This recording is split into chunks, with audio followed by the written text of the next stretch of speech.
Alors bonsoir, mesdames et messieurs, peut-être, je ne vois pas.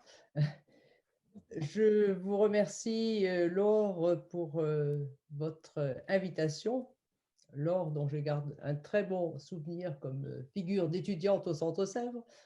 Merci aussi aux organisateurs et organisatrices que vous m'avez présentés tout à l'heure, Adeline, Baptiste, Soline et Séverine, si ma mémoire, immédiate est bonne.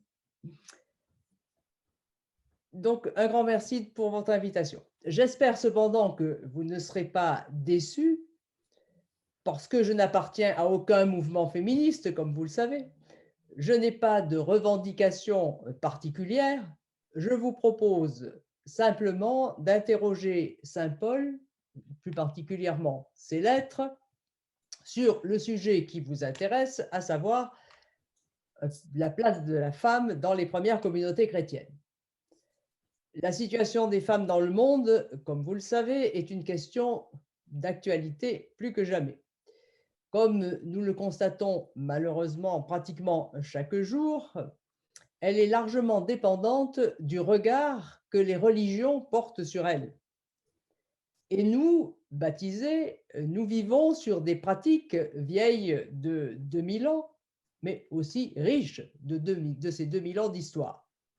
Mais nous n'avons pas toujours conscience de la puissance d'innovation que recèle le christianisme, ou plutôt le Christ. Vous pensez peut-être, quelle audace! La Bible, une vision patriarcale de la femme, Saint Paul, un misogyne incorrigible, le modèle par excellence de celui qui a mis la femme sous la domination de son mari et surtout l'a empêché d'avoir une place dans l'Église.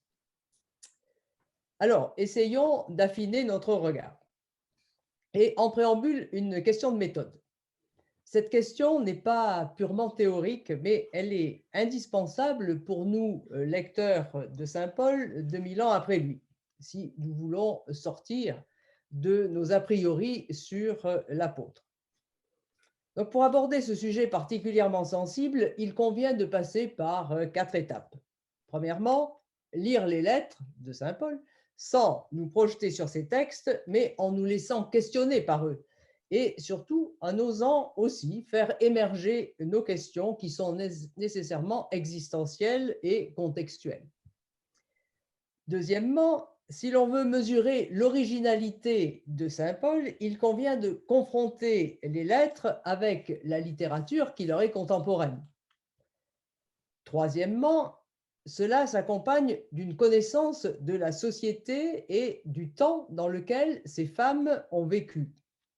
Et là, les travaux des historiens de l'Antiquité et des archéologues nous sont très précieux. Par exemple, concernant l'organisation de la société, le type de logement, le système économique, les conditions de voyage.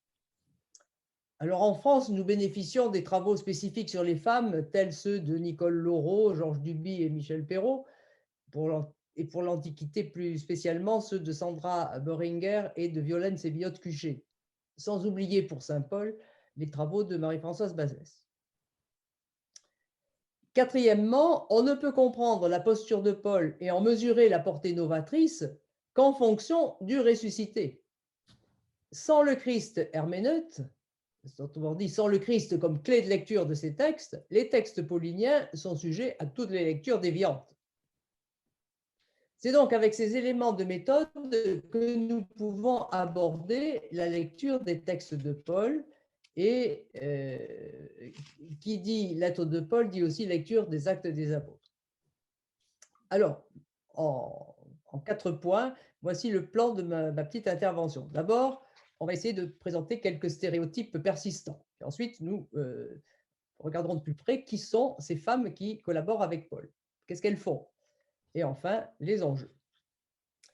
Donc, pour commencer, les stéréotypes. Pour la plupart d'entre nous, oh, peut-être pas vous, hein, mais bon, en tout cas, pour la plupart, pour un certain nombre de chrétiens, Paul est le misogyne par excellence. Donc, prenons quelques clichés dont il nous faut nous défaire, surtout si nous voulons contribuer à donner à la femme une juste place dans la société et dans l'Église d'aujourd'hui. Je ne vais pas trop m'attarder sur la question de la soumission de la femme à son mari. Je l'ai traité à plusieurs reprises dans le commentaire Lettres aux Éphésiens, dans mon avant-dernier livre, Comment l'Évangile a changé le monde, paru aux éditions du Cerf en 2018. Mais je vais quand même rappeler, en bref, quelle est l'argumentation de Paul et de quoi il s'agit lorsqu'il parle de la soumission des femmes à leur mari. Lorsque Paul demande cette soumission aux femmes, première chose, il s'adresse à elles, ce qui est en soi une révolution, car dans l'Antiquité, on ne s'adresse pas aux femmes, mais aux hommes seulement. Donc déjà, dans la lettre aux Éphésiens, le texte en question commence par « Femmes, soyez soumises ». Première chose, on s'adresse aux femmes, à l'être inférieur. Deuxièmement, Paul pense les relations entre l'homme et la femme en fonction des relations entre le Christ et l'Église, qui sont des relations d'amour. Lorsque Paul dit que l'homme est la tête de la femme, il ne l'invite pas à exercer sur la femme une domination qui lui est peut-être plus ou moins naturelle. Il ne faut pas en rester à cette formule, mais il faut comprendre l'argumentation de Paul. Il exhorte le mari à aimer sa femme en disant qu'il est la tête de la femme. Ce qui est une autre révolution, car jamais aucun penseur antique n'a dit à un homme d'aimer sa femme. Donc deux révolutions déjà dans deux versets. Or, la relation du mari chrétien à son épouse doit donc s'inspirer du rapport du Christ, tête de l'Église, qui aime l'Église. Alors, pas l'Église institution, mais l'Église entendue comme la communauté de ceux qui reconnaissent le Christ comme Fils de Dieu et vivent de ses mœurs. Et le Christ se donne à et pour chacun de nous, chacun et chacune de nous, par amour. Donc, à la manière du Christ, le mari est appelé à se donner à sa femme sans la dominer.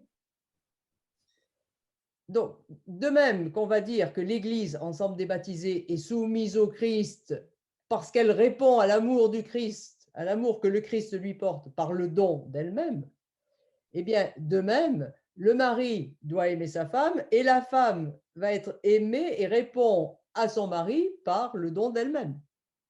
C'est donc un rapport d'amour et de réciprocité et d'oblativité auquel les époux sont appelés. N'oublions pas que dans la première lettre aux Corinthiens, Paul écrit ceci, que le mari s'acquitte de son devoir envers sa femme, et pareillement, la femme envers son mari. La femme ne dispose pas de son corps, mais le mari. Pareillement, le mari ne dispose pas de son corps, mais la femme. Alors là encore, on est dans un grand renversement dans une société où la femme est toujours dominée par l'homme, où elle est inférieure et où elle n'est que l'objet du désir de l'homme. Alors, imaginez ces paroles de Paul dans le contexte de l'époque.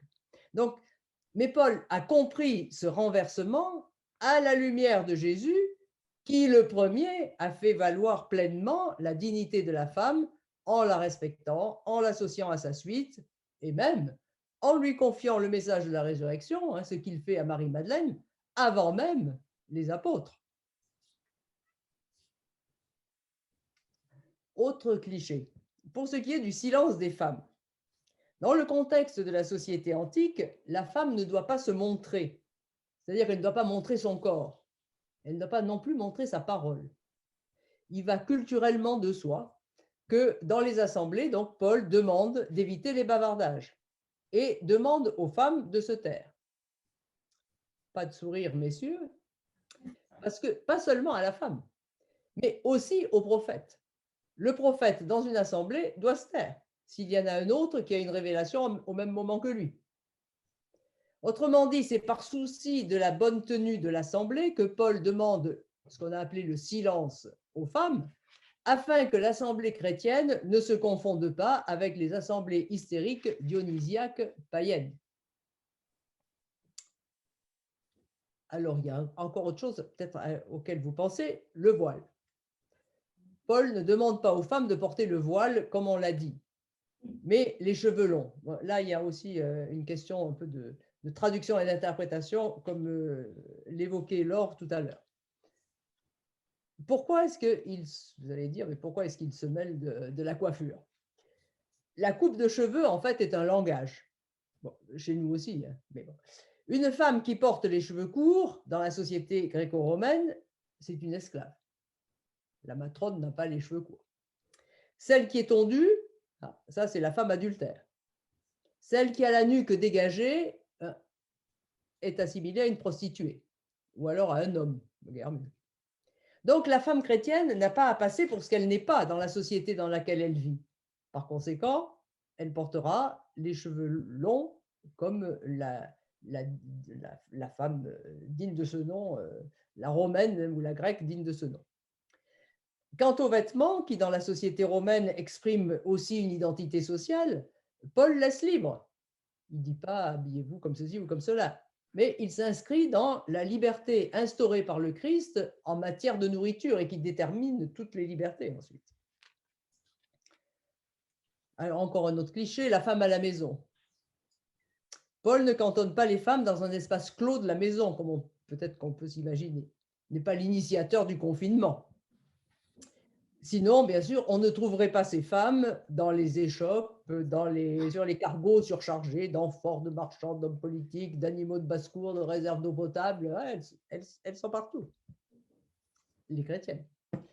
Donc, voilà, fini les stéréotypes. Paul est celui qui ouvre l'horizon en reconnaissant à la femme sa pleine dignité, non pas en fonction d'une lubie soudaine ou en fonction d'une idéologie quelconque par laquelle il entendrait se démarquer de ses contemporains. Pour Paul, depuis Damas, tout est fonction du Christ vraiment ressuscité qui change les rapports entre Dieu et les hommes, mais aussi entre les hommes et les femmes. Preuve, l'acte par lequel on est intégré au Christ est le baptême, et non pas la circoncision. On sait combien Paul a dû lutter contre les judéo-chrétiens pour ne pas imposer à tous la circoncision, ce qui aurait exclu de soi les femmes. Alors, qui sont les femmes de Paul? Ça, c'est le titre que l'éditeur a donné au livre. Le titre ne vient pas de moi. Mais finalement, les femmes de Paul, qui sont-elles? Paul ne parle pas que du statut de la femme en général, de sa relation à l'homme ou encore de sa place dans la société. Il parle dans ses lettres, et on peut le voir aussi dans les actes, de 23 collaboratrices, auxquelles s'ajoutent d'autres femmes croisées au hasard des voyages. Dans la finale de la lettre aux Romains, Paul salue ou cite environ, ou exactement, 36 personnes, dont 10 femmes et 26 hommes.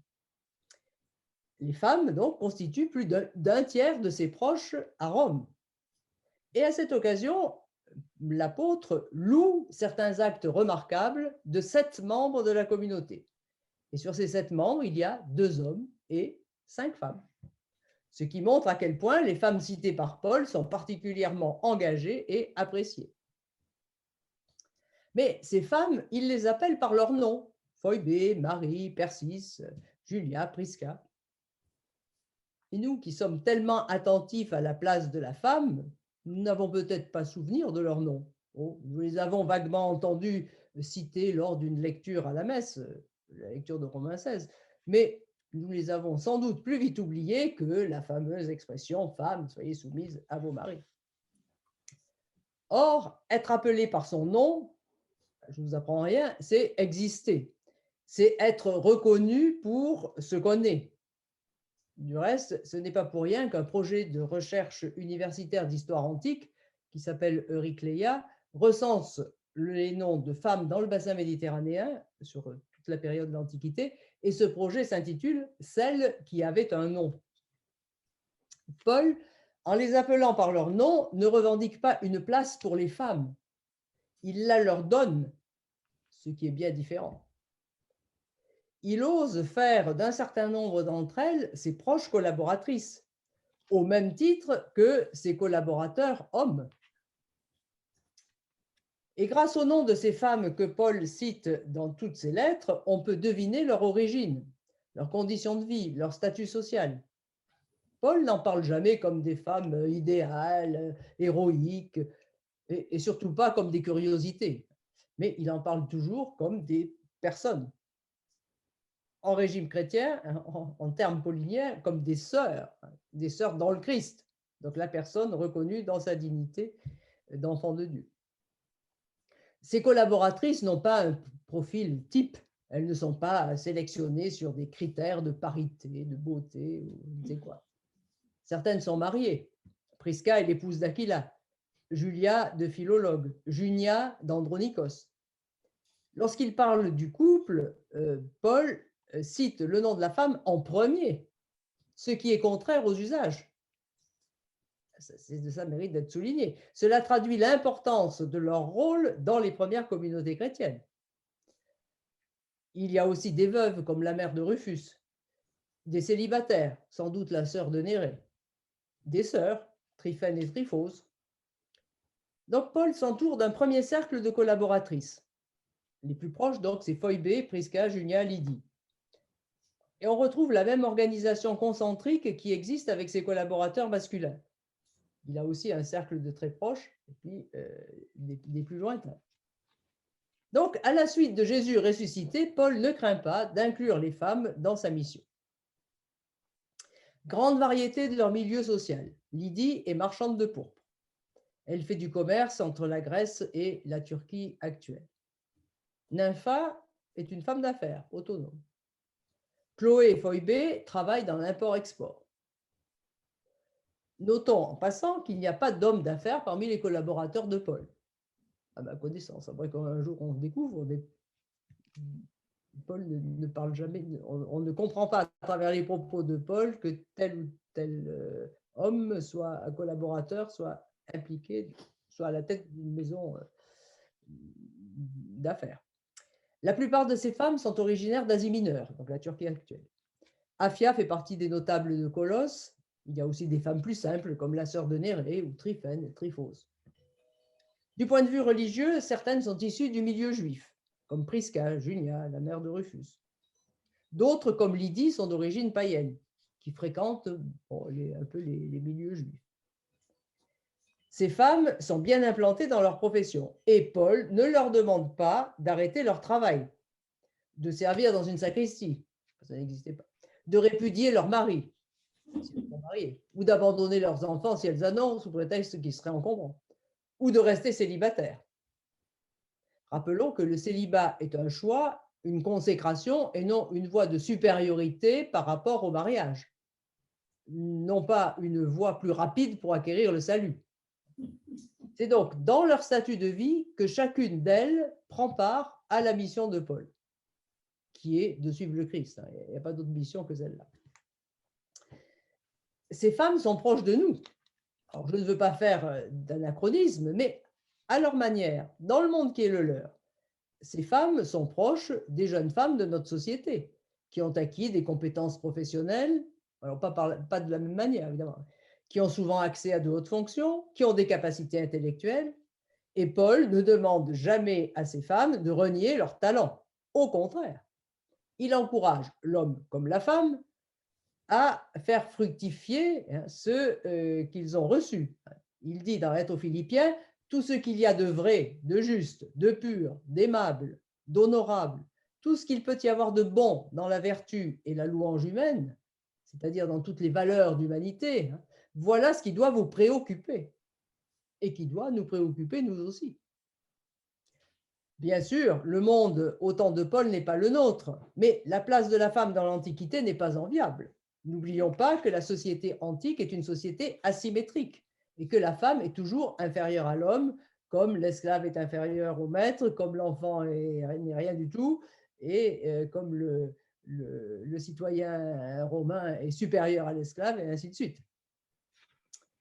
Aujourd'hui, la femme dans nos sociétés a quand même des possibilités d'ouverture, pourvu qu'elle n'oublie pas qu'elle porte la vie à tous les sens du terme. Alors, que font-elles, ces femmes, ces collaboratrices de Paul? Paul calque-t-il la collaboration des femmes sur celle des hommes? Alors, il est curieux de noter que dans deux domaines, les femmes se différencient des collaborateurs de Paul. D'abord, elles n'accompagnent pas Paul dans ses déplacements, sauf Prisca, mais lorsque Prisca accompagne Paul, c'est pour se rendre à Éphèse où le couple s'arrête, tandis que Paul poursuit sa route. Ça, c'est le premier aspect. Et deuxième point, elles ne font pas partie de l'équipe qui porte la collecte à Jérusalem, même si elles ont quand même à voir avec la finance pour certaines d'entre elles. En revanche, comme les collaborateurs de Paul, elles sont engagées dans différents secteurs, et notamment le premier de ces secteurs est l'hospitalité. À noter que dans le cas des femmes, on est mieux renseigné que pour les hommes sur l'hospitalité qu'ils donnent. Lydie, la première qui va accueillir Paul, une femme seule, on ne dit pas qu'elle est mariée, comme c'est le cas de Prisca, Julia ou Julia. Lydie accueille Paul et ses compagnons dans sa maison à Philippe. Alors, marchande de pourpre entre Philippe et Thyatire, entre la Macédoine et l'Asie mineure. Et ça veut dire que si elle accueille Paul dans sa maison, ça veut dire que sa maison est spacieuse et qu'elle est plutôt aisée puisqu'elle est versée dans le commerce de luxe, la pourpre étant représentant une activité et des produits de luxe à ce moment-là.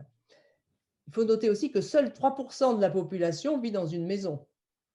Or, vous voyez, donc les femmes qui accueillent dans leur maison sont quand même des femmes de milieu aisé.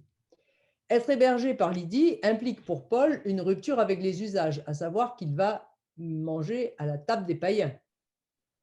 Et la rupture donc, est si étonnante que nos traductions sont gênées, comme le disait Laure tout à l'heure. C'est à propos de Lydie dont on dit qu'elle contraint Paul à entrer dans sa maison, au lieu de dire qu'elle invite Paul. Donc, vous vous demandez peut-être où est le problème, mais Laure l'a insinué tout à l'heure.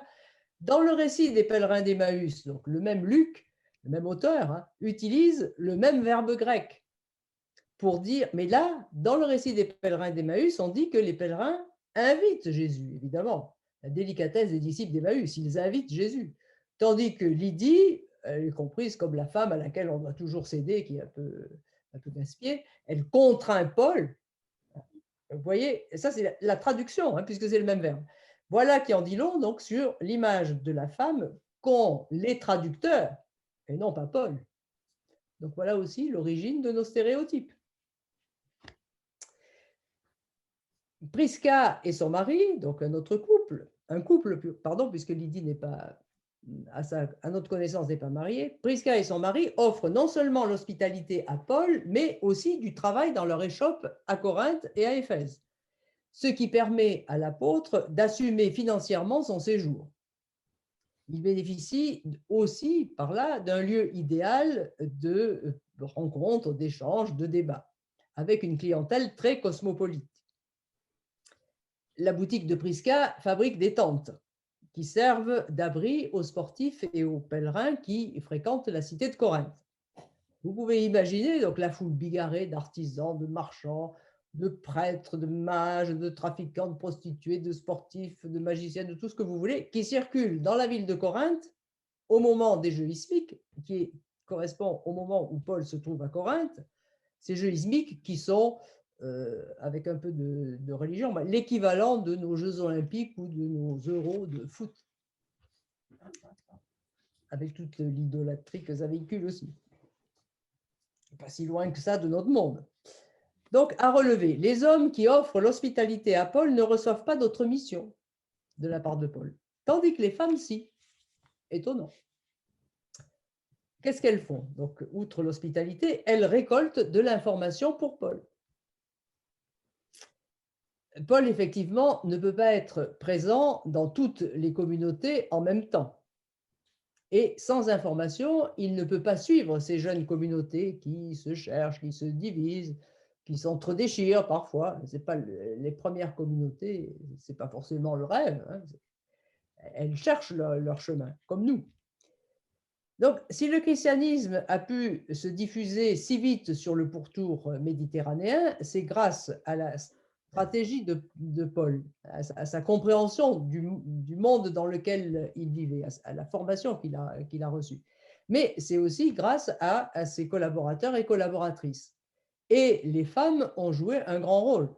Parce que celles qui ont des entreprises d'export-import, comme Phoebe, Chloé ou Lydie, et leurs employés circulent beaucoup, surtout par les mers.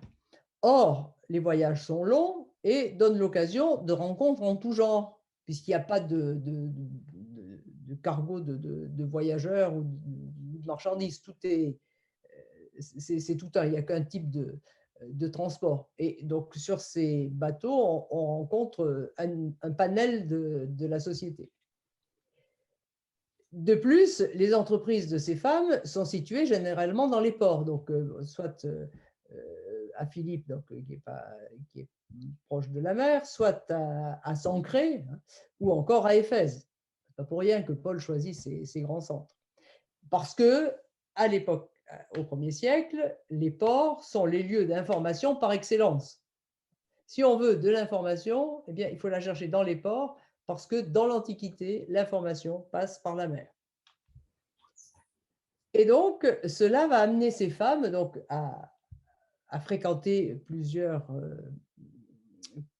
communautés et à aller et venir. C'est le cas donc, de Prisca, de Phoebé, mais aussi de Julia, encore de Chloé, par exemple. Chloé qui vit à Éphèse, elle reçoit par les gens de son entreprise qui sont à Corinthe et qui vont et viennent de part et d'autre du détroit des informations concernant la communauté de Corinthe. Et ces informations sont transmises à Paul, et Paul, il va envoyer des lettres, il va envoyer des émissaires vers les communautés de Macédoine ou de Corinthe. Et donc, mais ça transite par les femmes. Pas seulement, mais les femmes jouent un rôle capital de par leur insertion professionnelle. Donc, information sur les communautés, mais aussi information pour préparer les voyages de Paul. Ces femmes jouent un rôle important dans la préparation des destinations, des choix de Paul. En recommandant Phoebé donc, aux chrétiens de Rome, donc Phoebé, elle vit à Sancré, dans le deuxième port de Corinthe, hein, et elle va se rendre à Rome. Mais en recommandant donc Phoebé aux chrétiens de Rome, Paul suggère qu'elle peut leur venir en aide comme elle le fait pour lui en Grèce. Bien plus, il la charge de préparer son voyage, le voyage qu'il veut entreprendre en Espagne. Ce qui signifie qu'elle a la possibilité de le faire et qu'elle a la culture pour le faire, qu'elle a les relations, qu'elle a l'argent, qu'elle a les réseaux. Donc, Phoebé est une sorte d'ambassadrice de Paul. Alors, vous voyez le soi-disant misogyne qui demande à une femme de lui faciliter le passage en Espagne, l'Espagne représentant les bandes de l'Occident. L'extrême, le bout du monde. C'est à une femme qui demande d'aller au bout du monde. C'est donc, dans le cas de Phoebé, qu'est-ce qu'elle va faire? Eh bien, elle va porter et lire les lettres de Paul. Ah. En effet, Paul confie à Phoebé la lettre qu'il écrit aux Romains. Vous savez que la lettre aux Romains, elle aura une importance considérable dans la théologie et la vie spirituelle de l'Église. Or, c'est une femme, ça fait tout de même, c'est très encourageant, qui va porter la lettre par le bateau, puisque c'est son mode de déplacement, qui du reste est le mode de déplacement le plus rapide, qui va porter la lettre à ces communautés de Rome. Alors, porter la lettre, c'est déjà une preuve de confiance de la part de celui qui la lui confie. Mais ce n'est pas simplement porter et la remettre au chef. C'est au chef des communautés. C'est porter la lettre, mais la lire à la communauté rassemblée. Or, dans l'Antiquité, il n'y a pas de lecture muette, seulement une lecture à haute voix. On ne prend pas un papier qu'on lit, hein. On écoute. Et Phoebé est celle qui va lire et sans doute commenter la lettre aux membres de la communauté de Rome. Quelle difficulté du reste, hein, si vous avez en tête la lettre aux Romains, la lire en grec et puis expliquer, essayer peut-être de faire comprendre l'argumentation de Paul, eh bien, Phoebé devait être une grande pointure. Du reste, il y a plusieurs communautés à Rome, composées de chrétiens d'origine juive et puis de chrétiens issus du paganisme, provenant aussi de divers milieux sociaux, donc des chrétiens très hétéroclites. Or, ça veut dire que cette femme est capable donc, de s'adresser et de se faire comprendre de ces personnes. Ça veut dire qu'elle sait écrire, qu'elle parle les langues. Alors, vous voyez que ce n'est pas forcément très commun dans la société gréco-romaine. Prisca aussi parle le grec et le latin. Mais vous voyez que par la confiance que Paul lui témoigne, cette femme a autorité sur les communautés de Rome. De plus, le lieu même où la lettre est lue est hautement symbolique, puisqu'il s'agit de la capitale de l'Empire, d'où tout arrive et d'où tout part. Idées, gouvernement, guerre, marchandises, hommes, femmes, civils, militaires, prêtres, mages. Donc, il y a un poids. Hein, l'Empire romain est lesté par sa capitale. C'est le centre du monde. Et ça, Paul l'a compris. Et il l'a toujours cherché à atteindre Rome, parce qu'il savait que si l'évangile atteignait Rome, de Rome, il partirait. Or, il envoie une femme pour porter sa lettre. Donc, vous voyez, il faut mesurer donc, dans cette société, dans ce monde, ce que ça peut représenter. Les femmes de Paul, donc, si elles sont capables de tisser la laine, hein, comme leurs contemporaines, elles savent aussi tisser des liens entre les chrétiens, entre Paul et les chrétiens, mais aussi avec le monde des affaires et le monde du transport. Car elles le font, leur mission, si vous voulez, elles le font à partir de leur vie professionnelle, dans les structures du monde qui est le leur. Elles ne fuient pas ce monde par souci de pureté ou je ne sais quoi, parce qu'elles seraient chrétiennes et qu'elles ne voudraient pas être mêlées au monde. Pas du tout. C'est par le biais de leurs entreprises, entre guillemets, internationales ou locales, qu'elles intègrent Paul, mais aussi les chrétiens, dans leurs réseaux familiaux et professionnels. Et ces femmes, donc, non seulement offrent l'hospitalité, recueillent de l'information, mais sont aussi à la tête de certaines communautés. Alors, cela nous surprend sans doute, mais en fait, cela est assez naturel, car dans la structure de la société, les leaders sont ceux, enfin les chefs, pour parler français, sont ceux ou celles qui sont à la tête des maisonnées. Donc, la femme qui est à la tête de sa maison, comme Lydie par exemple, eh bien, elle accueille, la maison, c'est les esclaves de domesticité, les proches parents, etc., et les clients. Donc, la femme à la tête de sa maison accueille les chrétiens. Et si elle accueille les chrétiens, elle préside aussi l'assemblée de façon très naturelle. Paul ne réserve pas aux hommes le soin de conduire l'assemblée. Les choses se font naturellement. Et la maison est un pôle d'attraction dans la cité qui, au début, passe totalement inaperçu. Et c'est pourtant l'embryon de l'Église, au sens du rassemblement des croyants, donc, pour la prière, pour le partage eucharistique, etc.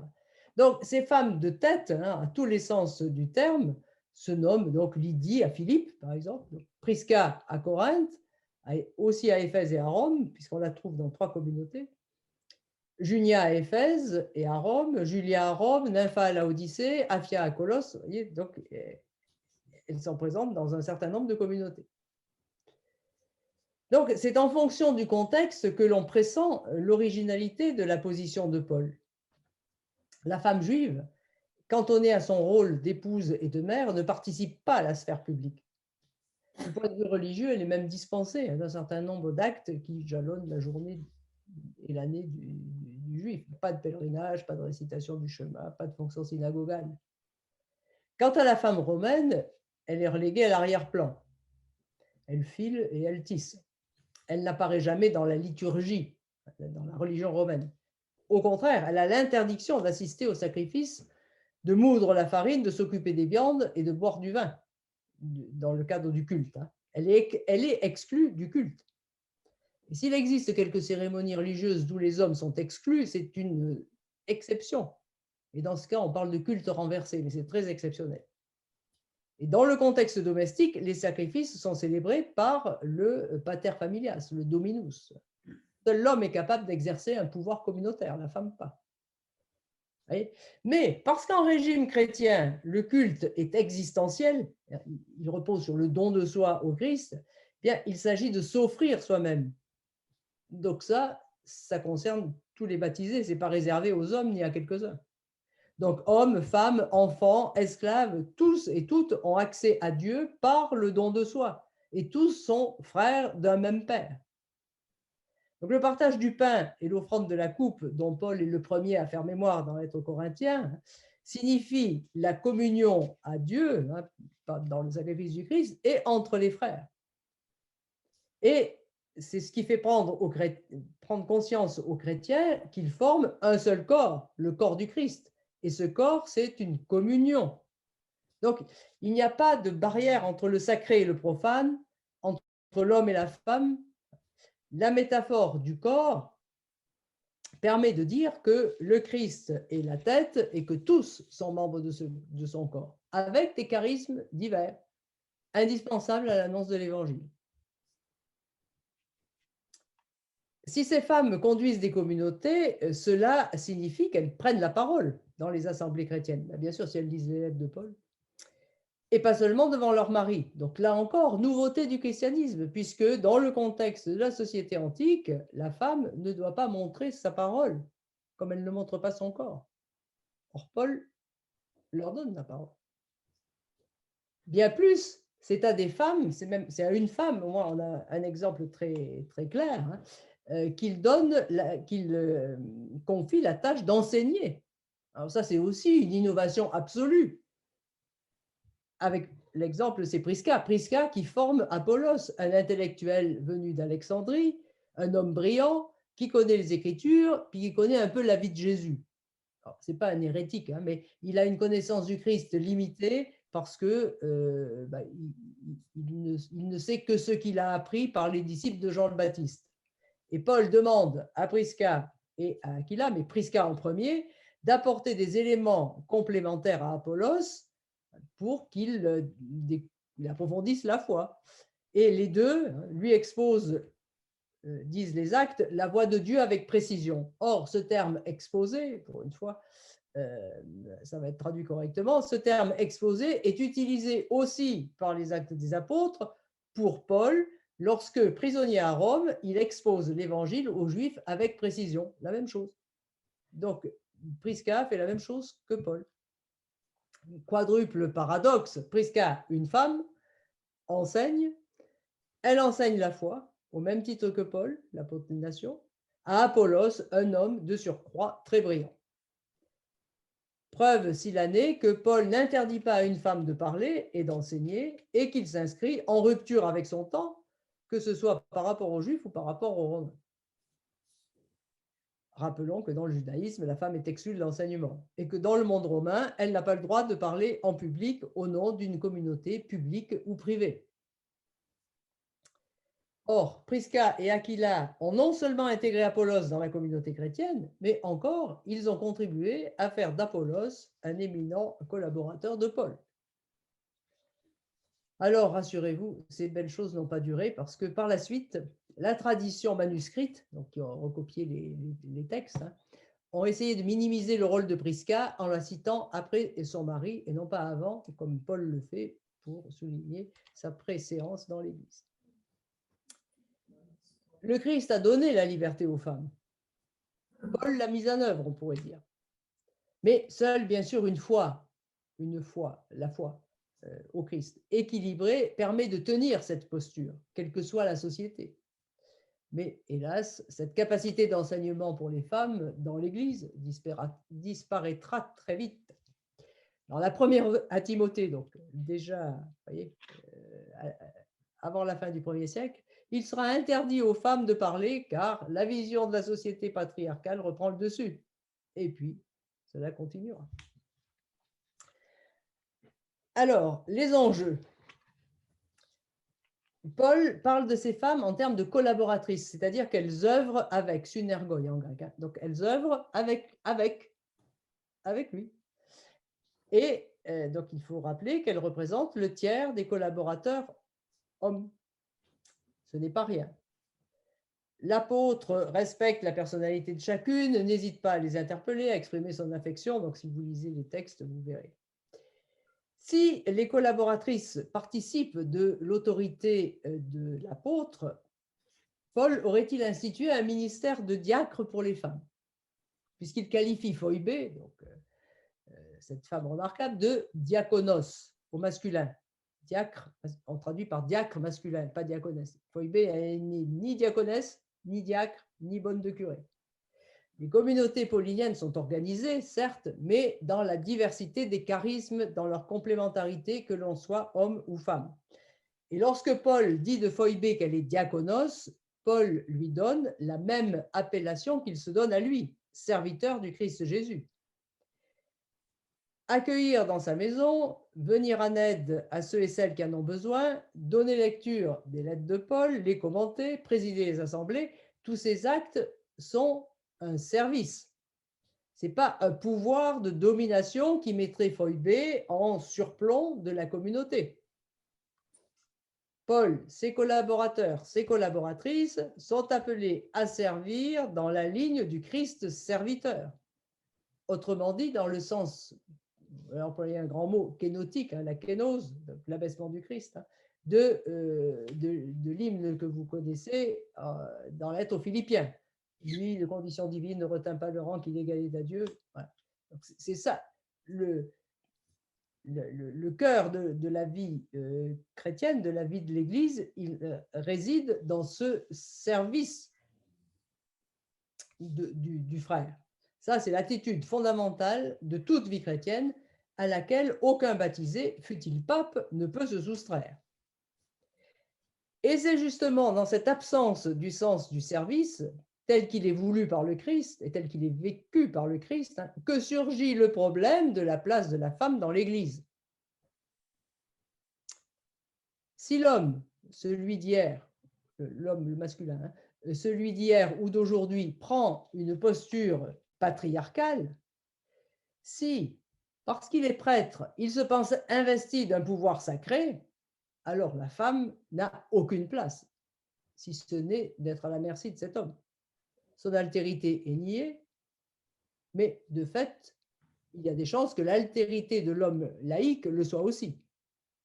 Et puis, c'est Dieu lui-même qui est lié, ou plutôt il est récupéré comme faire valoir de la domination masculine et sacerdotale. Bien sûr, lorsque on ne comprend plus le service et qu'on considère que ce service est une domination, parce qu'il est sacré. La question donc de la place de la femme dans l'Église est doublement impactée par le masculin et le sacerdotal. C'est donc un lieu de réflexion crucial qui nous invite à penser les relations en fonction du Christ et de la vie qu'il offre. Et la réflexion sur la place de la femme, elle va faire aussi bouger les lignes et faire en sorte que la place de l'homme aussi est à revoir. Il n'y a pas que la place de la femme. Alors, il est clair que parler de la place de la femme ne consiste pas à revendiquer l'exercice d'un pouvoir égal à celui de l'homme. Sinon, c'est le renversement, c'est les femmes qui veulent dominer les hommes. Ça, c'est pas chrétien non plus. La posture de Paul ne consiste ni à parler des femmes, ni à les défendre, ni à promouvoir leur cause, comme nous dirions aujourd'hui. Il nous rappelle que l'organisation même de la communauté n'a rien à voir avec la course aux honneurs qui régit la société romaine. C'est pourquoi, entre autres, il exhorte deux femmes, Évodie et Syntyché, à sortir du conflit dans lequel elles sont, parce que ce conflit risque de faire éclater la communauté. Et il leur rappelle, notre cité est dans les cieux. Non pas qu'il faille se désintéresser des choses de la cité, mais les choses de la terre sont fonction de celles du ciel. Donc attention aux revendications qui ressembleraient à cette course aux honneurs. Le leadership chrétien n'a rien à voir avec celui du monde. Il s'exprime dans la folie de la croix, comme le rappelle saint Paul. Alors, et pour nous, que faire? Il n'y a pas de recette. C'est une question de suite du Christ, pour l'homme comme pour la femme. Le témoignage à rendre au Christ est toujours possible et laisse la plus totale des libertés aux femmes. Alors, à nous de la saisir.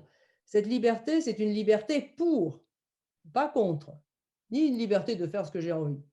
C'est une liberté reçue du Christ pour le faire connaître, pour le suivre. Nul ne peut empêcher la femme chrétienne de témoigner de sa foi avec sa formation, sa culture, ses compétences, sa féminité, sans renier ce qu'elle est. Et si elle veut insuffler un esprit nouveau dans l'Église, c'est peut-être d'abord en agissant aux frontières, là où ses compétences sont reconnues, là où elle n'est pas considérée comme une mineure, là où elle est reçue dans la profession qu'elle exerce. N'oublions pas la parole de Jésus. Là où on ne vous reçoit pas, secouez la poussière de vos pieds. Donc, là où elle est reçue, la femme, de par ses compétences, de par ses talents professionnels ou purement humains aussi, elle devient capable de faire évoluer la société et de conduire des hommes et des femmes au Christ, en faisant fructifier ses talents au service de la justice, de la vérité, de la sensibilité, de la beauté, bref, de l'humain. Alors elle sera comme Junia, que Paul déclare apôtre remarquable. Petite digression. Paul dit de Junia, dans Lettre aux Romains, qu'elle est apôtre remarquable. Eh bien, voilà encore un problème pour les manuscrits. Quand il s'est agi de recopier, dire qu'une femme est apôtre, ça dépasse un peu l'entendement des scribes. Alors, il suffit aux scribes de rajouter un S au nom de Junia, et puis c'est un homme. Donc, un homme remarquable. Et plus de problème. Ce que les éditions critiques ont retenu depuis la fin du 19e siècle jusqu'à 1993. Heureusement, à partir de cette date, elles sont revenues au nom féminin. Mais Junia est un apôtre remarquable parce qu'elle a osé prendre des risques. Elle a connu la prison pour l'annonce de l'Évangile. Annonce de l'Évangile qui est décrite alors comme un combat. C'est-à-dire qu'elle n'est pas la seule à lutter pour l'Évangile. Elle aussi, Évodie, Syntyché, Prisca, Aquila ont livré leur coup, c'est-à-dire qu'ils ont été proches de la décapitation. Paul a été livré aux bêtes. Donc, ne nous y trompons pas, le combat auquel les femmes, comme les hommes, sont appelés est le combat de la foi, de la suite du Christ, et non pas la lutte pour un pouvoir partagé. En conclusion, je ne voudrais pas abuser de votre patience. En conclusion, l'Évangile, s'il s'est diffusé rapidement avec l'aide d'une marine romaine en plein essor, a été implanté sur le pourtour méditerranéen par des personnes en chair et en os, parmi lesquelles des femmes dont nous connaissons les noms et un peu plus, comme nous l'avons vu. Ces femmes sont intelligentes, cultivées pour certaines, toutes actives et entreprenantes. Elles ne sont ni des stars, ni des militantes, mais des personnes qui croient au Christ ressuscité et prennent le risque de témoigner et de s'engager librement jusqu'à exposer leur vie dans une société qui ne les attendait pas. Paul est donc un précurseur dans le sens où il a ouvert une voie aux femmes, voie que ses successeurs ont rapidement fermée sous la pression d'une société patriarcale et plus tard d'une église sous la domination exclusive d'une hiérarchie masculine et cléricale. Ces femmes du 1er siècle nous invitent à relever le défi qu'elles ont relevé elles-mêmes dans la société asymétrique qui était la leur. Elles disent à leur manière qu'il est possible et nécessaire d'être pleinement femme à la suite du Christ dans l'Église et pour le monde d'aujourd'hui. Alors, mesdames, laissez libre cours à votre imagination et vivez en baptisé là où vous êtes. À ces frontières, peut-être, qu'une certaine Église repliée sur ses problèmes internes pourrait être tentée de ne plus rejoindre. Laissons-nous donc tous et toutes interpellés par les Écritures en les lisant, comme le recommande Vatican II, dans l'esprit où elles ont été écrites, afin de sortir de clichés véhiculés par 2000 ans de christianisme et de retrouver l'expérience et la force vivificatrice des lettres de Paul. Je vous remercie. Un grand merci pour cette présentation très riche qui va amener sûrement plusieurs questions. Mais j'avais déjà une première question, si vous voulez bien, Chantal, en guise d'introduction ensuite aux échanges, parce que tout le monde ici n'a pas suivi des cours, et donc pour s'adapter peut-être aux personnes qui ont moins l'habitude de lire les textes, est-ce que vous pouvez, s'il vous plaît, brièvement présenter la différence entre les écrits de Paul et les écrits des premières communautés? Vous avez cité la première lettre à Timothée pour distinguer ce qui est vraiment de Paul et où on voit son ouverture aux femmes, le Paul précurseur, et ce qu'on peut trouver dans des écrits qu'on entend à la messe comme étant lettre de Paul à Timothée, et on peut croire que qu'il y a une contradiction. Alors, la question de la contradiction, on la rencontre partout, y compris dans les évangiles. Il y a aussi 4 évangiles, puis parfois on a l'impression que le discours est contradictoire par rapport à Jésus, si on prend Matthieu, si on prend Marc, par rapport à la loi, par exemple. Je suis venu abolir la loi, non, je suis venu l'accomplir. Ça, c'est parce que la foi chrétienne repose sur le paradoxe de l'incarnation, hein, et qu'on a besoin de plusieurs projecteurs pour comprendre une même réalité, qui est la réalité du Christ.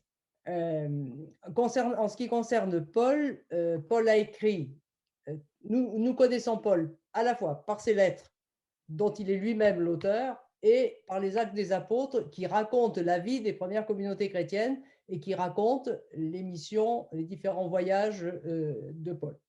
Donc ça, il y a deux entrées pour connaître la façon dont la bonne nouvelle s'est diffusée après la résurrection de Jésus. Les lettres de Paul, elles sont au nombre de 13, et dans ces lettres, il y a aussi une grande évolution dans les écrits, au point que parfois on a l'impression que c'est plus le même Paul qui parle. Pourtant, il faut laisser le droit et la liberté à un auteur d'avoir son style, mais aussi de s'exprimer différemment en fonction des problèmes qui surgissent. Paul va parler de la loi dans la lettre aux Romains et dans la lettre aux Galates, mais c'est une préoccupation qui vient lorsqu'il y a plusieurs communautés où les judéo-chrétiens sont extrêmement nombreux par rapport aux païens, ou bien où la communauté devenant plus grande, les chrétiens d'origine païenne et les chrétiens d'origine juive s'affrontent. Mais dans les premières lettres de Paul, qui est la première lettre aux Thessaloniciens, là, Paul va parler de ce qui préoccupe en premier les chrétiens, c'est qu'ils attendent le retour du Seigneur immédiatement, puisque Jésus a dit « je vais revenir ». Et puis, donc, du coup, ils s'arrêtent de travailler. Bon. Donc, voilà. Donc, vous voyez, il y a des thématiques différentes parce que les questions sont différentes dans les communautés et Paul y répond. Donc, il y a un certain nombre de lettres qui sont considérées comme ne pouvant pas ne pas être de Paul, hein, donc Romains, la lettre aux Romains, les deux lettres aux Corinthiens, la première lettre aux Thessaloniciens, la lettre aux Galates, et puis ensuite il y a deux lettres la lettre aux Philippiens. Deux lettres un peu plus étranges parce qu'on dirait que le style se modifie, donc c'est Colossiens et Éphésiens, mais ces deux lettres, elles sont attribuées à Paul parce que elles sont adressées à des communautés fondées par Paul, parce que Paul dit que c'est lui qui les écrit, hein. Mais c'est sûr qu'il y a d'autres questions qui se posent, à savoir, la grande question à ce moment-là, c'est de savoir, cette communauté chrétienne, elle est qui par rapport au Christ? Alors, Paul va réfléchir sur ce qu'on appelle l'Église, et il va avoir le génie de dire que ce groupe de chrétiens, c'est le corps du Christ. Bon. Puis après, il y a ces trois lettres pastorales, donc les lettres à Tite et à Timothée, où alors on change d'ambiance. On voit bien qu'elles sont plus tardives, hein, ce sont vraiment les dernières lettres. Elles sont attribuées à Paul par des communautés pauliniennes, là encore, adressées à deux disciples de Paul, Timothée et Tite. Mais c'est clair que là, le poids de la société reprend le dessus, et il y a des choses qui ne sonnent plus comme dans les autres lettres. Donc, on dit qu'on les appelle les lettres pastorales, et puis on pense que c'est écrit plutôt par des héritiers de Paul, mais pas par Paul lui-même. D'où on va trouver ces propos sur les femmes un peu étranges, ces lettres, elles vont un peu refermer la grande ouverture de Paul. Merci beaucoup pour ces précisions. Alors, nous pouvons passer aux questions. Vous avez eu le temps, du coup, de préparer vos questions.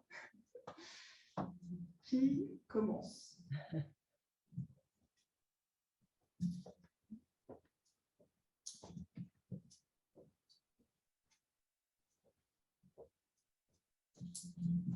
Bonsoir et merci.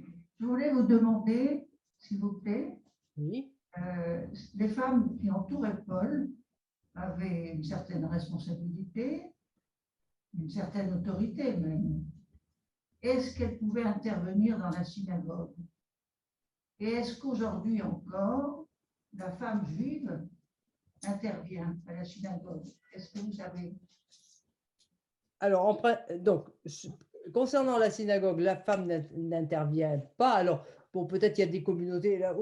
Aujourd'hui, je ne connais pas suffisamment toutes les composantes du judaïsme pour vous répondre de manière adéquate. Mais au temps de Paul, les femmes n'intervenaient pas dans les synagogues. Et elles avaient assez à faire auprès des communautés sans chercher à fréquenter les synagogues. Après, c'est sûr que là, il y a toute une question qu'il faudrait étudier de plus près, qui est cette question de la femme juive qui se convertit même au temps de Paul, hein, la femme juive qui se convertit au christianisme, comment va-t-elle se comporter par rapport à ces co-religionnaires, si vous voulez. Ça, c'est vrai que ça, c'est une question qui est très intéressante, qui serait à creuser, mais là, ça, je ne l'ai pas fait suffisamment, si vous voulez. Me suis davantage centré sur ce que on peut comprendre des lettres de Paul, donc cette situation, ces activités, les œuvres que les femmes ont accomplies à l'intérieur même de la communauté chrétienne. Et puis par rapport au monde. Mais voilà, ça je ne pourrais pas trop vous répondre davantage. Mais c'est une question importante qui mériterait d'être creusée. Une autre question, peut-être?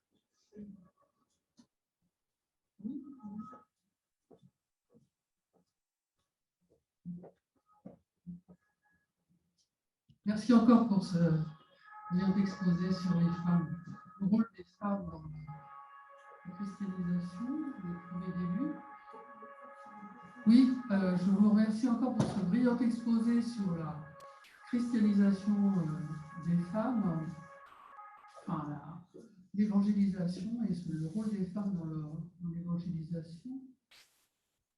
Je voulais savoir si vous vous étiez appuyé également sur les écrits apocryphes qui peuvent parler également de Paul, et si oui, quels sont les éléments que vous avez retenus? Alors, les écrits apocryphes, donc, pour ceux qui ne sauraient pas, sont des écrits qui sont postérieurs aux lettres de Paul, puisque les lettres de Paul, elles sont écrites autour dans la deuxième, enfin, autour des années 40 jusqu'à 64 éventuellement, donc au 1er siècle. Les écrits apocryphes, ils sont postérieurs, et, bon, plutôt du 2e siècle, et ils naissent c'est un peu des légendes, des embellissements, des recueils de textes autour de personnages fictifs ou qui ont existé, mais bon, voilà, il y a tout un peu des situations rocambolesques dans ces histoires. La place de la femme dans ces écrits apocryphes n'est pas nécessairement une place extraordinaire, hein. Il y a bien sûr, il y a Thècle, mais bon, c'est pas comment dire, la femme dans les écrits de Paul est beaucoup plus respectée comme telle et a une place beaucoup plus efficace que dans les actes apocryphes, hein, où ça devient très vite caricatural. Enfin, donc, alors bien sûr que c'est toujours intéressant de comparer, mais voilà, c'est encore c'est une autre littérature, mais il faut effectivement voir comment les choses se présentent. Alors, il y a des femmes qui vont être, dont on va faire les compagnes de Paul, qui vont l'aider, après, il y a aussi tout des tas d'aventures qui leur arrivent, des empêchements, des femmes qui se convertissent, puis après le prince charmant qui vient les récupérer. Enfin bon, voilà, mais c'est bien sûr, voilà, c'est intéressant par comparaison, mais bien sûr que la substantifique moi, elle vient quand même on la trouve dans les lettres. Alors, avant qu'on passe à une autre question, ça me fait penser à une précision qui pourrait être peut-être importante pour nous. Est-ce qu'on peut voir dans les textes, est-ce que vous avez connaissance que Paul aurait rencontré des obstacles du fait de son ouverture aux femmes? Jésus s'est fait reprocher d'être un glouton, de manger et de boire avec les pécheurs, de faire bon accueil aux pécheurs. Est-ce que Paul s'est vu reprocher de faire bon accueil aux femmes? Alors, sans doute, oui, c'est encore une bonne question. On trouve ça dans la première aux Corinthiens, lorsqu'il dit n'aurions-nous pas le droit d'emmener avec nous une femme chrétienne?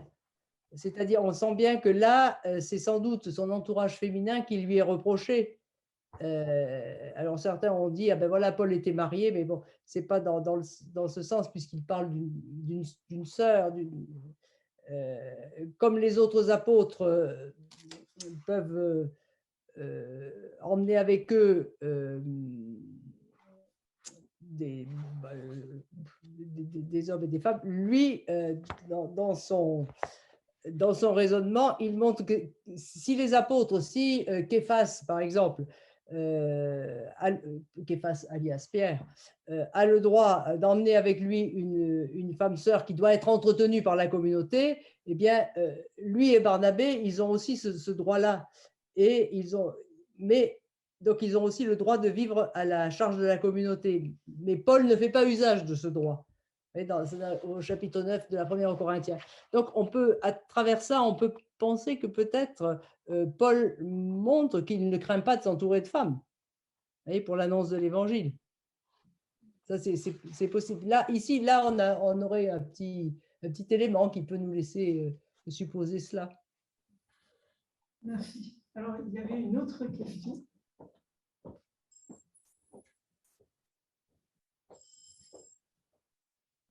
Merci beaucoup, c'est tout à fait passionnant, j'ai appris beaucoup de choses.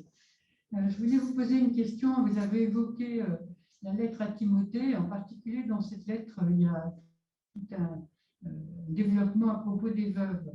Alors, moi je croyais que dans la primitive Église, je ne sais pas ce que ça veut dire, en fait, d'une date, les veuves avaient une place spéciale, on appelait l'ordre, enfin, je ne sais pas.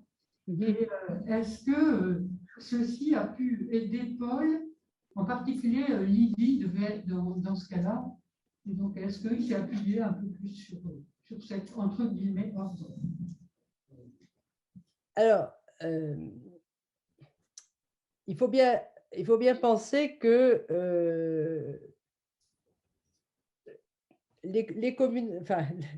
le christianisme se développe très, très vite, effectivement, essaime très vite, mais ce sont des petits groupes. Tout ça, ces groupes-là sont extrêmement modestes. Les communautés, ce n'est pas 100 personnes, hein, c'est au départ. Hein. Ce sont des petits groupes. Donc, si vous voulez, bon, Paul accueille les personnes qui se présentent et qui veulent suivre le Christ, qui se reconnaissent comme chrétiens. Donc, il y a de tout. Hein. Toutes sortes de personnes, veuves, mariées, célibataires, jeunes, vieux, etc. Et de niveau social aussi divers. Dans dans les lettres pastorales, donc qui sont, comme je disais, plus tardives, donc qui vont tout de suite chercher peut-être 40 ans après, enfin, les communautés se sont agrandies et il y a peut-être un embryon d'organisation. Mais il faut bien voir qu'au départ, il n'y a pas de structure, c'est-à-dire les veuves, on va les mettre ensemble, les jeunes, on les met ensemble, les vieux ensemble, etc. Tout le monde participe, enfin, oui, partage la même foi et puis va prier ensemble, œuvrer ensemble, etc. Donc, la communauté, c'est pas non plus la communauté chrétienne n'est pas une communauté fermée telle qu'on a pu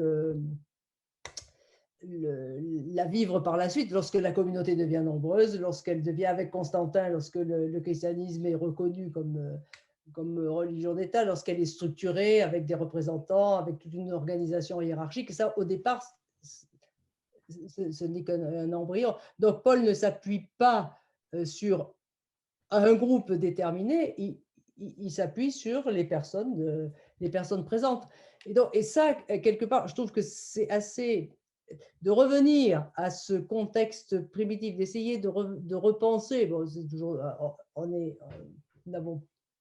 nous n'étions pas là quand les choses se sont passées. Hein, donc, c'est à travers les textes que nous essayons de le comprendre. Mais de revenir à ça, ça nous permet, me semble-t-il, hein, de retrouver l'élan aussi du début, hein, de comprendre comment s'est passée l'origine. Donc, si aujourd'hui les chrétiens sont moins nombreux, au lieu de se dire comment on pourrait être plus, peut-être, moi, de mon point de vue, il me semble que la question qu'il faut se poser, c'est comment être vraiment des témoins vivants de notre foi là où nous sommes. Et donc, il y a peut-être des choses qui se délitent, des groupes justement sur lesquels on ne peut plus compter, mais il y a toujours des individus, des personnes chrétiennes qui vont se rassembler. Et donc, qu'est-ce qu'elles vont faire?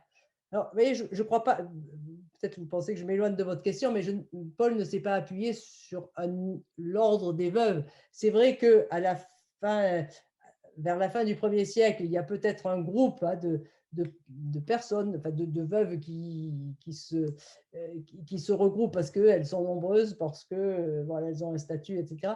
Mais il ne va pas s'appuyer. Ce n'est pas un élément de la pastorale, comme on dirait aujourd'hui. Hein, il prend les personnes qui sont là présentes. Donc, et ça, voilà, aujourd'hui, c'est un petit peu ce qu'on est appelé à faire, c'est-à-dire nous appuyer sur les personnes qui sont croyantes et puis qui veulent témoigner du Christ là où elles sont. Puis qu'est-ce qu'on peut faire? Merci. Alors, je vois 3 autres questions.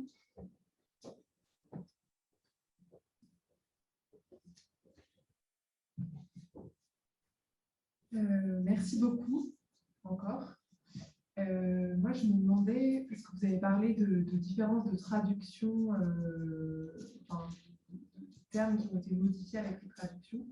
Et je me demandais, dans le fameux texte sur la soumission, est-ce que le terme de soumission, c'est une traduction qui peut être interprétée de différentes façons, juste le mot en lui-même? Parce que j'ai bien compris que c'était une révolution de la façon de dire les choses, mais il reste une asymétrie qu'on ne peut pas ne pas entendre, et je me demandais si c'était lié à la traduction aussi. Alors là, dans le cas de la lettre aux Éphésiens et du chapitre 5, je crois que les traductions, elles respectent les mots grecs. Hein. En fait, ce chapitre commence au verset 31 du chapitre 5. « Soyez soumis les uns aux autres dans la crainte du Christ. Que les femmes soient soumises à leur mari, comme au Seigneur. » Vous voyez ? Donc, cette soumission, c'est en fait le rapport de réciprocité fraternelle, si vous voulez, que doivent avoir les chrétiens entre eux. C'est-à-dire, la première chose, c'est dans la crainte du Christ, c'est le respect, hein, ce n'est pas dans la peur du Christ. Donc, soyez dans une relation de réciprocité les uns envers les autres, dans une relation d'oblativité, bien sûr, avec la singularité des contextes. Si on est marié, l'oblativité n'est pas la même que si on envers un homme ou une femme avec lesquels on a des relations professionnelles ou autres. Mais voilà. Donc, soyez soumis les uns aux autres dans la crainte du Seigneur. Donc, soyez dans cette relation de réciprocité et d'amour et de don de soi. Vivez fraternellement, que les femmes soient soumises, vivent cette relation d'oblativité avec leur mari. Vous voyez ? Mais tout de suite, comme au Seigneur. C'est-à-dire, ce n'est pas que le mari, c'est comme le Seigneur. Hein, je ne vois pas dans mon mari le Seigneur et par conséquent, je vais devoir m'incliner devant lui. Mais je dois être dans la relation envers mon mari, elle est suscitée, modelée en fonction du Seigneur. Parce que j'ai découvert que le Seigneur même d'un amour personnel et se donne à moi parce que le Christ donne à l'Église, eh bien, je comprends que la relation entre un homme et une femme dans le cadre du mariage, ça va être une relation d'amour, de donation de soi, dans la liberté, librement consentie, si vous voulez. Voyez. Et alors, ça, c'est quelque chose. Ce texte, il est très, je reconnais avec vous qu'il est très difficile à expliquer aujourd'hui. Puis on entend le mot soumission, ça fait rien que ça, plus personne ne veut lire le texte jusqu'au bout. Mais c'est quand même extraordinaire que pour exprimer la relation du Christ et de l'Église, on a recours à la métaphore conjugale, c'est-à-dire au rapport de l'homme et de la femme, mais que ce rapport du Christ et de l'Église, cette relation d'amour entre le Christ et l'Église, elle vient éclairer le rapport de l'homme et de la femme. Donc, le rapport, vous voyez comment avec le Christ ressuscité, c'est une lumière sur la création qui est donnée. Et la création ne s'éclaire qu'à la lumière du Christ ressuscité dans son rapport à l'Église. Alors, donc, du coup, ça amplifie. Mais bon, je comprends tout à fait la difficulté de parler de ce texte, et ça veut dire qu'il faut quand même que les personnes aient déjà un sens chrétien un peu éveillé, ou alors un sens humain extrêmement profond qui leur permette de comprendre ce que c'est que cette relation conjugale. Mais et nous avons retenu que vous nous avez dit aussi que dans votre livre « Comment l'Évangile a changé le monde », vous avez détaillé ce sujet-là. Oui, effectivement. Donc, c'est ce livre-là. Donc, comment l'Évangile a changé le monde. Et là, il y a plusieurs pages. Peut-être que ça peut vous intéresser parce qu'il y a un certain nombre de pages donc, sur les relations conjugales, sur le célibat, sur la sexualité, et sur les veuves aussi. Donc, alors, on va prendre encore peut-être 2 questions, voire 3. Le but était de finir à 21h30.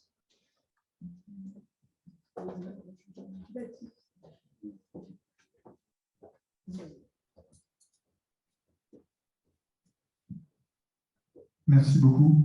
Je vais pas m'empêcher de remarquer que vous évitez soigneusement de qualifier Paul de misogyne. Pour ma part, moi, je le trouve assez misogyne, mais je me demandais un peu pourquoi on s'interdit, à votre avis, si souvent de penser une espèce de dualité. Est-ce qu'il ne pouvait pas avoir énormément de qualités, être précurseur et aussi être misogyne? Et est-ce que cette dualité ne nous aiderait pas à mieux comprendre l'écriture en général et aussi l'état de l'Église aujourd'hui? Alors, quand je lis Paul, je ne vois absolument pas qu'il soit misogyne parce qu'il n'aurait jamais, il n'aurait pas fait participer les femmes comme il l'a fait, et surtout, il n'aurait pas eu le discours qu'il a à l'égard des femmes, le discours qu'il tient. Il n'y a pas dans ses propos de la misogynie, mais que par la suite, qu'on ait lu en fonction des problèmes des sociétés aux différentes époques, et puis que cette lecture soit une lecture très masculine et pour qui les femmes comptaient peu, ça d'accord. Mais je ne vois, il n'y a pas je peux pas dire que Paul est misogyne et puis en même temps il favorise la place de la femme, parce que ça voudrait dire que il est peut-être pas très loin du sadisme dans ce cas-là. Enfin, je sais pas, oui, il a des problèmes donc, après, il a la personnalité qu'il a, qu'il soit très rude, qu'il ne mâche pas ses mots, voilà, mais qu'il soit très entier, ça c'est clair. Mais quant à la misogynie, moi, je ne la vois pas. Maintenant, après, chacun... Après, c'est la liberté du lecteur. Au contraire, c'est quand même celui qui exprime dans le christianisme la dignité de la femme. parce qu'il n'y a plus ni homme ni femme. Il n'y a plus ni esclave ni homme libre. Alors, ça ne veut pas dire qu'on supprime, que ça veut dire que plus rien n'existe. Ça veut dire que tout ce qui est lié à la différence n'est plus à la différence des sexes, de la société, etc., n'est plus un obstacle à l'accès à Dieu, à se tourner vers Dieu et à reconnaître l'autre comme un frère. Vous voyez, c'est dans ce sens. Merci. On va peut-être prendre une toute dernière question. Mais c'est vrai qu'en vous écoutant, je ne peux pas m'empêcher de penser, mais comment on en est arrivé là? Alors, une dernière question. Voilà, ça c'est la vraie question. Merci beaucoup. Tout le monde l'a dit, c'était très intéressant. En parlant de l'hospitalité, là, vous avez dit que les femmes, donc, en fait, j'ai compris que les femmes auxquelles Paul s'adressait étaient des femmes riches, vu qu'elles faisaient du commerce, elles avaient une maison. Et ce qui m'a beaucoup frappé, c'est que vous avez dit qu'à l'époque, 3% seulement des personnes avaient une maison. Alors, où vivaient les gens? Et comment, enfin, comment la foi a été transmise aux pauvres et aux gens plus modestes? Alors justement, alors ça j'ai pas, si vous voulez, on retient, forcément je me suis arrêtée sur ces figures parce que on a plus d'éléments et on comprend mieux comment elles ont contribué à aider Paul, à aider à la diffusion de l'Évangile. Mais parmi ces femmes, il y a aussi des femmes beaucoup plus modestes dont on ne sait pas trop, sauf que elles sont citées par leur nom. Il y a une fameuse Maria, par exemple, que Paul aime beaucoup, voilà. Bon, mais on n'en sait rien de plus, ou Persis également. Mais il y a beaucoup de ces femmes et des hommes qui vivaient dans ce qu'on appelle les insulés, c'est-à-dire c'était pas des maisons, mais c'était un peu des immeubles empilés, à Rome en particulier, empilés les uns sur les autres, et puis ils avaient une pièce là-dedans, et puis voilà, et puis donc pour se réunir, il fallait trouver des espaces un tout petit peu plus grands, c'est pourquoi forcément la maison a pris de l'importance, parce que ces chrétiens qui habitaient dans des logements plutôt étroits ou qui vivaient sous les portiques dans des logements derrière des villas aussi, c'était pas si évident. Vous avez aussi après il y a aussi dans les échoppes ceux qui ont leur petite boutique.